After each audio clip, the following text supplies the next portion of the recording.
విద్యార్థి లోకానికి మీ ఏసడి నమస్కారం. కలం కాగితం లేకుండా 20 రోజులలో ఇంగ్లీష్ నేర్పించే కార్యక్రమానికి మీకు స్వాగతం సుస్వాగతం. ఆంగ్ల యజ్ఞం అనే యూట్యూబ్ ఛానల్ని మీరందరూ సబ్స్క్రైబ్ చేసుకొని ఇట్లా ఈజీగా ఇంట్లోనే ఉండి ఇంగ్లీష్ నేర్చుకోవచ్చు. ఈ రోజు క్లాస్లో మనం ఏం నేర్చుకుంటున్నామంటే టార్గెట్ 10 minutes అండ్ 10 టాపిక్స్. 10 minutesలో 10 టాపిక్స్, ఇంగ్లీష్లో అత్యంత శక్తివంతమైన టాపిక్స్. మీ ఇంట్లో అత్యంత ముఖ్యమైన వస్తువులు ఏంటివి చెప్పండి? జనరల్గా మనం ఇంట్లోకి ఎంటర్ కావాలంటే డోర్ ఉండాలి. ఇంట్లో హాయిగా కూర్చొని ఎంజాయ్ చేయాలంటే విండోస్ ఉండాలంటే డోరు విండోస్ ఇంపార్టెంట్. కూర్చోవడానికి ఒక కుర్చీ కూడా ఇంపార్టెంటే. కాసేపు కాలక్షేపానికి టీవీ కూడా ఇంపార్టెంటే. ఇదిగో కౌంట్ చేసుకుంటూ పోతే డోర్ నుంచి కౌంట్ చేస్తే అన్ని ఇంపార్టెంట్ ఇవన్నీ. సో ఇంట్లో 1000 రకాల వస్తువులు ఉన్నప్పటికీ మోస్ట్ ఇంపార్టెంట్వి ఇవి అనమాట. సో ఇంగ్లీష్లో కొన్ని వందల టాపిక్స్ ఉన్నప్పటికీ అత్యంత శక్తివంతమైన టాపిక్స్ని తీసుకున్నా. 10 టాపిక్స్ తీసుకున్నా. 10 minutesలో ఈ 10 టాపిక్స్ నేర్చేసుకోండి. ఇంకా పదండి నేర్చుకుందాం. ఇక్కడ 10 tenses ఉన్నాయండి. ఇక్కడ చూడండి, ఐ గో అని ఉంది. ఇక్కడ I go to college everyday అని ఉంది. అంటే నేను ప్రతిరోజు కాలేజ్కి వెళ్తాను. అంటే సబ్జెక్ట్ తర్వాత వర్బు ఒకటో రూపంలో ఉంది. I go to college everyday అంటే నేను ప్రతిరోజు కాలేజ్కి వెళ్తాను. అంటే ఏదైనా సరే ఒక పని నేను ప్రతిరోజు చేస్తాను, ప్రతి వారం చేస్తాను, ప్రతి నెల చేస్తాను, ప్రతి సంవత్సరం చేస్తాను అంటే వర్బు యొక్క మొదటి రూపాన్ని తీసుకోవాలి. అంటే సబ్జెక్ట్ వెంటనే. ఒకవేళ మేము వెళ్తామంటే వీ గో, మీరు వెళ్తారంటే యూ గో, వారు వెళ్తారంటే దే గో, అతడు వెళ్తాడంటే హీ గోస్, ఆమె వెళ్తాదంటే షీ గోస్. ఐ ఊ యూ దే వచ్చినప్పుడు గో వచ్చింది. హీ షీట్ వచ్చినప్పుడు అక్కడ ఉండే వరపుకి ఎస్ కానీ ఈఎస్ కానీ ఐఎస్ కానీ చేర్చాలి. అంటే సబ్జెక్ట్ వెంటనే ఇక్కడ ఏముంది? వర్బు యొక్క మొదటి రూపాన్ని వాడడం జరిగింది. ఇట్లా సబ్జెక్ట్ వెంటనే వర్బు ఒకటో రూపాన్ని ఎప్పుడు వాడాలి? మన యొక్క అలవాట్లను తెలియజేయటకు. నేను ప్రతిరోజు కాలేజీకి వెళ్తాను అనేది ఒక అలవాటు. నేను సండే సినిమా చూస్తాను అంటాం, ప్రతి నెల ఫ్రెండ్స్ని కలుస్తాను అంటాం, ప్రతి సంవత్సరం పాకిస్తాన్ వెళ్తాను. ఏదైనా సరే ఒక పని నేను ప్రతిరోజు చేస్తాను, ప్రతి వారం చేస్తాను, ప్రతి నెల చేస్తాను, ప్రతి సంవత్సరం చేస్తాను అంటాను. చూడండి, అంటే ఇవన్నీ అలవాట్లు అనమాట. అలవాటుగా చేసే పనులను ఇంగ్లీష్లో చెప్పేటప్పుడు సబ్జెక్ట్ వెంటనే వర్బు యొక్క మొదటి రూపాన్ని తీసుకోవాలి. దీన్నే సింపుల్ ప్రజెంట్ టెన్స్ అని కూడా చెప్పొచ్చు. సబ్జెక్ట్ వెంటనే వర్బు ఒకటో రూపంలో ఉండాలి. I go to college everyday, నేను ప్రతిరోజు కాలేజ్కి వెళ్తాను. అయిపోయింది. 10 golden sentencesలో 1 అయిపోయింది. Next second, I went to college yesterday అని ఉంది. ఐ వెంట్, గో అంటే వెళ్తా, వెంట్ అంటే వెళ్ళాను. ఐ వెంట్ అంటే నేను వెళ్ళాను. I went to college yesterday. We went అంటే మేము వెళ్ళాము. యూ వెంట్ అంటే మీరు వెళ్ళారు. దే వెంట్ అంటే వారు వెళ్ళారు. హీ వెంట్ అంటే అతడు వెళ్ళాడు. షీ వెంట్ అంటే ఆమె వెళ్ళింది.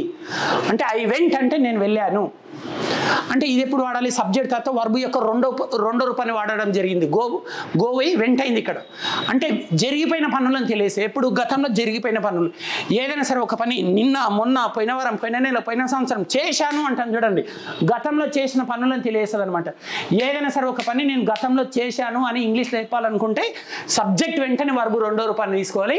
టైం ఫ్యాక్టర్ని కూడా మెన్షన్ చేయాలి. I went to college yesterday. I watched a movie last week. Okay, I met my friends last month. I purchased A car last year. ఇలా ఏదైనా సరే ఒక పని నిన్న, మొన్న, పోయిన వారం, పోయిన నెల, పోయిన సంవత్సరం చేశాను అంటే వర్బు యొక్క రెండో రూపాన్ని తీసుకోవాలి. నెక్స్ట్, ఇక్కడ సబ్జెక్ట్ తర్వాత విల్ ఉంది. ఐ విల్ గో అని ఉంది. ఐ విల్ గో అంటే నేను వెళ్తాను. చూడండి, I will go to college tomorrow అంటే నేను రేపు కాలేజ్కి వెళ్తాను. అన్ని సబ్జెక్ట్స్ చేసి చూద్దాం. వీ విల్ గో అంటే మేము వెళ్తాం. ఈ విల్ గో అంటే మీరు వెళ్తారు. దే విల్ గో అంటే వారు వెళ్తారు. హీ విల్ గో అంటే అతడు వెళ్తాడు. షీ విల్ గో అంటే ఆమె వెళ్తుంది. అంటే ఐ తర్వాత ఈ తర్వాత షెల్ కూడా వాడచ్చు. So I will go to college tomorrow అంటే నేను రేపు కాలేజ్కి వెళ్తాను. అంటే సబ్జెక్ట్ వెంటనే ఏమొచ్చింది? విల్ తర్వాత ఏమొచ్చింది? V1 వచ్చేసింది. సబ్జెక్టుకు వర్బుకు మధ్యలో విల్ ఉంది. అంటే ఒక సబ్జెక్టుకు వర్బుకు మధ్యలో విల్ ఎప్పుడు వాడాలంటే భవిష్యత్తులో చేసే పనులను తెలియజేయటకు. ఏదైనా సరే ఒక పని నేను ఫ్యూచర్లో చేస్తాను. ఫ్యూచర్ అంటే నెక్స్ట్ ఇయరే కాదు, 10 సెకండ్ల తర్వాత చేస్తాను అని చెప్పినా సరే ఈ క్షణం నుంచి జీవితంలో చివరి క్షణం వరకు చేసే పనులను తెలియజేయటకు సబ్జెక్ట్ వెంటనే విల్ వాడాలి. లేదా షెల్ కూడా వాడచ్చు. ఐ తర్వాత ఊ తర్వాత. వీళ్ళేమో అన్ని సబ్జెక్టులకి వాడచ్చు. సో గుర్తుపెట్టుకోండి, సబ్జెక్ట్ తర్వాత విల్ వచ్చి V1 ఎప్పుడు వస్తుందంటే ఈ క్షణం నుంచి జీవితంలో చివరి క్షణం వరకు చేసే పనులను తెలియజేయటకు. ఏదైనా సరే ఒక పని నేను చేస్తాను అంటాను. చూడండి, నేను రేపు సినిమా చూస్తాను. ఐ విల్ వాచ్ అనాలి. 20 ఏళ్ళ తర్వాత నేను ఇంగ్లాండ్ వెళ్తాను. I will go to England after 20 years అనాలి. 20 సెకండ్ల తర్వాత నేను వాటర్ తాగుతాను. I will drink water after 20 seconds. 20 ఏళ్ళ తర్వాత ఇంగ్లాండ్ వెళ్తాను అన్న ఐ విల్ గో అనాలి. 20 సెకండ్ల తర్వాత ఇంటికి వెళ్తాను అన్న ఐ విల్ గోనే అనాలి. అంటే ఈ క్షణం నుంచి జీవితంలో చివరి క్షణం వరకు చేసే పనులను తెలియజేస్తుంది. So I go to college everyday, నేను ప్రతిరోజు కాలేజ్కి వెళ్తాను. I went to college yesterday, నేను నిన్న కాలేజ్కి వెళ్ళాను. I will go to college tomorrow, నేను రేపు కాలేజ్కి వెళ్తాను. సో ఈ 3 టెన్స్లు విన్నారు. నెక్స్ట్ ఇక్కడ చూడండి, I'm going to college now అంటే నేను ఇప్పుడు కాలేజ్కి వెళ్తున్నాను. అంటే ఏదైనా సరే ఒక పని ఇప్పుడు జరుగుతుండాలి. ఐ వచ్చినప్పుడు ఐఎమ్ వచ్చింది, ఊది వచ్చినప్పుడు ఆర్ వస్తుంది, హీ షీట్ వచ్చినప్పుడు ఈజ్ వస్తుంది. I'm going to college now అంటే నేను ఇప్పుడు కాలేజ్కి వెళ్తున్నాను. అంటే ఏదైనా సరే ఒక పని ఇప్పుడు జరుగుతుండాలి. I am going to college now. We are going. You are going. They are going. He is going. She is going. అంటే ఏదైనా సరే ఒక పని ఇప్పుడు జరుగుతుంటే నేను ఇప్పుడు టీవీ చూస్తున్నాను, ఐఎమ్ వాచింగ్ టీవీ అనాలి. నేను ఇప్పుడు క్రికెట్ ఆడుతున్నాను, ఐఎమ్ ప్లేయింగ్ క్రికెట్ అనాలి. నేను ఇప్పుడు డ్యాన్స్ చేస్తున్నాను, ఐఎమ్ డాన్సింగ్ అనాలి. నేను ఇప్పుడు పాట పాడుతున్నాను, ఐఎమ్ సింగింగ్ ఏ సాంగ్ అనాలి. నేను ఇప్పుడు టీచింగ్ చేస్తున్నాను, ఐఎమ్ టీచింగ్ అనాలి. ఇలా ఏదైనా సరే ఒక పని ఇప్పుడు జరుగుతుంది అంటే సబ్జెక్ట్ తర్వాత యామ్ ఈజ్ ఆర్లో వాడాలి. ఐ వచ్చినప్పుడు యామ్ వస్తుంది, ఊదేలో వస్తుంది, ఆర్ వస్తుంది, హీ షీట్ వచ్చినప్పుడు ఈజ్ వస్తుంది. Next I'm going to college అంటే ఇప్పుడు వెళ్తున్నాను. Next I was going to college yesterday అంటే నేను నిన్న కాలేజ్కి వెళ్తూ ఉంటే సబ్జెక్ట్ తర్వాత వాజ్ లేదా వర్ వచ్చి ఐఎన్జీ ఫామ్ ఎప్పుడు వస్తుందంటే గతంలో చేస్తున్న పనులు. ఇప్పుడు చేస్తుంటే సబ్జెక్ట్ తర్వాత యామ్ ఈజ్ ఆర్లు రావాలి. గతంలో చేస్తున్న పనులకు వాజ్ లేదా వర్ వాడాలి. I was going to college yesterday. I was going to college yesterday అంటే నేను నిన్న కాలేజ్కి వెళ్తూ ఉంటే.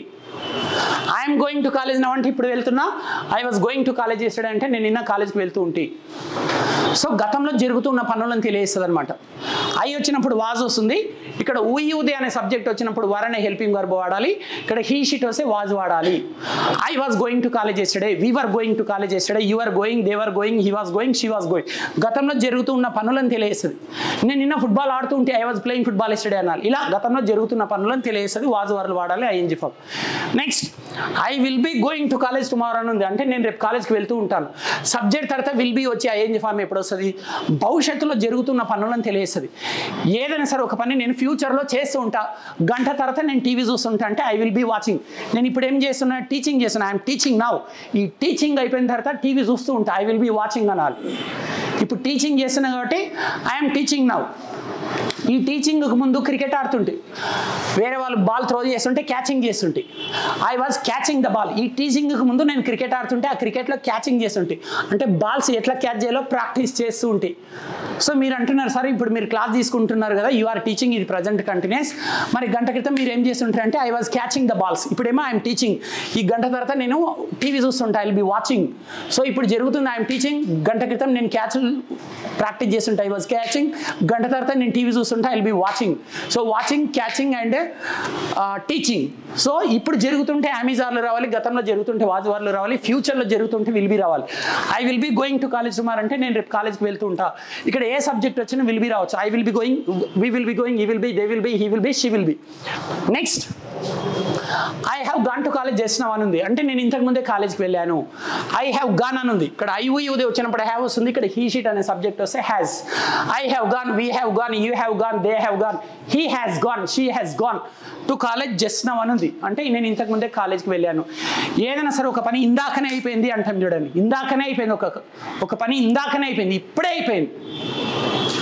ఒక పని ఇప్పుడే అయిపోయింది అనుకోండి, ఇప్పుడే అయిపోయిన పనులను ఇట్లా హ్యావ్ హ్యాజులు వాడి చెప్పాలి. నేను ఇంతకుముందే బ్రేక్ఫాస్ట్ చేసాను, ఐ హ్యావ్ టేకన్ బ్రేక్ఫాస్ట్ చేసినావు. మా అమ్మ ఇంతకుముందే మార్కెట్కి వెళ్ళింది, my mother has gone to market చేస్తున్నావు. ఐ యూదే వచ్చినప్పుడు హ్యావ్ వస్తుంది, హీ షీట్ వచ్చినప్పుడు హ్యాజ్ వస్తుంది. ఇప్పుడు అయిపోయిన పనులను ఇటీవల అయిపోయిన పనులను తెలియజేస్తుంది అనమాట. Next I had gone to college by this time yesterday అంటే నేను నిన్న ఈ సమయం కల్లా కాలేజ్కి వెళ్ళింటి. ఏదైనా సరే ఒక పని నిన్న ఈ సమయం కల్లా అయిపోయిండే, మొన్న ఈ సమయం కల్లా అయిపోయిండే, పోయిన వారం ఈ సమయం కల్లా అయిపోయిండే, పోయిన నెల లేదా పోయిన సంవత్సరం ఈ సమయం కల్లా అయిపోయి ఉండే అంటాం చూడండి, అప్పుడు హ్యాడ్ ప్లస్ V3 వస్తుంది. I had gone to college by this time yesterday నేను నిన్న ఈ సమయం కల్లా కాలేజ్కి వెళ్ళింటి, ఈ రోజు ఇంకా వెళ్ళలేదు కానీ నేను నిన్న ఈ సమయం కల్లా వెళ్ళింటి. లేదా రెండు పనులు వెంటనే జరిగినప్పుడు ముందుగా జరిగిన పనులు కూడా తెలియజేస్తుంది.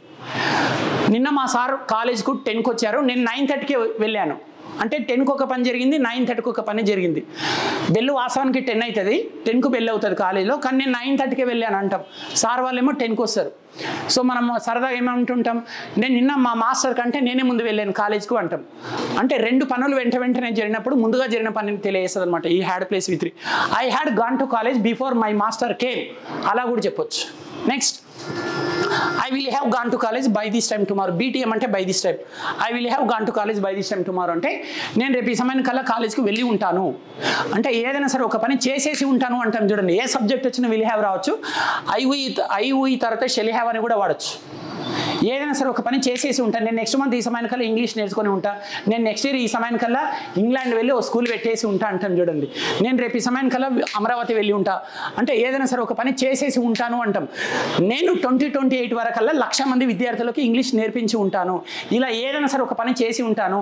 ఎప్పుడైనా ఊరు నుంచి ఫోన్ వస్తుంది, మమ్మీ వాళ్ళు ఫోన్ చేస్తారు, ఒరే హైదరాబాద్లో ఇంకెన్ని రోజులు ఉంటారా, ఊరు ఎప్పుడు వస్తావురా అంటే మమ్మీ రేపు ఈ సమయానికల్లా ఇంటికి వచ్చి ఉంటా అంటాం. I will have come to our home by this time tomorrow. ఇట్లా ఏదైనా సరే ఒక పని రేపు ఈ సమయానికల్లా చేసేసి ఉంటాను అని చెప్పేటప్పుడు విల్ హ్యావ్ రావాలి. నెక్స్ట్ ఇక్కడ ఏమని ఉంది, I have been learning English for 45 days అని ఉంది. అంటే ఇక్కడ ఏముంది, హ్యావ్ బీన్ ఉంది. ఇక్కడ ఐవుది వచ్చినప్పుడు హ్యావ్ బీన్ వాడాలి, ఇక్కడ హీ షీట్ వచ్చినప్పుడు హ్యాస్ బీన్ వాడాలి. అంటే ఏదైనా ఒక పని గతంలో స్టార్ట్ అయ్యి ఇంకా జరుగుతూ ఉంటే, ఒక పని గతంలో ప్రారంభించబడి ప్రజెంట్లో కూడా జరుగుతూ ఉండాలి. పాస్ట్లో ప్రారంభమైన పని ప్రజెంట్లో కూడా ఇంకా కొనసాగుతుంది అంటే హ్యావ్ బీన్ వాడాలి. ఐవుది అనే సబ్జెక్ట్ వచ్చినప్పుడు హ్యావ్ బీన్ వస్తుంది, హీ షీట్ అనే సబ్జెక్ట్ వచ్చినప్పుడు హ్యాస్ బీన్ వస్తుంది. ఐవుది వస్తే హ్యావ్ బీన్ వస్తుంది, హీ షీట్ వస్తే హ్యాస్ బీన్ వస్తుంది. So I have been learning English for 45 days అంటే నేను గత 45 రోజుల నుంచి ఇంగ్లీష్ నేర్చుకుంటూనే ఉన్నాను అని అర్థం. సో ఫ్రెండ్స్ మరొకసారి వినండి. I go to college everyday, నేను ప్రతిరోజు కాలేజ్కి వెళ్తాను. I went to college yesterday, నేను నిన్న కాలేజ్కి వెళ్ళాను. I will go to college tomorrow, నేను రేపు కాలేజ్కి వెళ్తాను. ఐఎమ్ గోయింగ్ టు కాలేజ్ అనో, నేను ఇప్పుడు కాలేజ్కి వెళ్తున్నాను. I was going to college yesterday, నేను నిన్న కాలేజ్కి వెళ్తూ ఉంటే. I will be going to college tomorrow, నేను రేపు కాలేజ్కి వెళ్తూ ఉంటా. I have gone to college చేసినావు, నేను ఇంతకుముందే కాలేజ్కి వెళ్ళాను. I had gone to college by this time yesterday, నేను నిన్న ఈ సమయానికల్లా కాలేజ్కి వెళ్ళి ఉండి. I will have gone to college by this time tomorrow, నేను రేపు ఈ సమయానికల్లా కాలేజ్కి వెళ్ళి ఉంటా. I have been learning English for 45 days, నేను గత 45 రోజుల నుంచి ఇంగ్లీష్ నేర్చుకుంటూనే ఉన్నాను. ఇదండి 10 minutesలో 10 topics నేర్పించే ప్రయత్నం చేశాను. ఈ క్లాస్ మీకు చక్కగా అర్థమైందని ఆశిస్తూ అతి త్వరలో మరో చక్కటి వీడియోతో మీ ముందుకు వస్తాను. అంతవరకు సెలవు. ఇట్లు మీ ఏఎస్ రెడ్డి. నమస్కారం.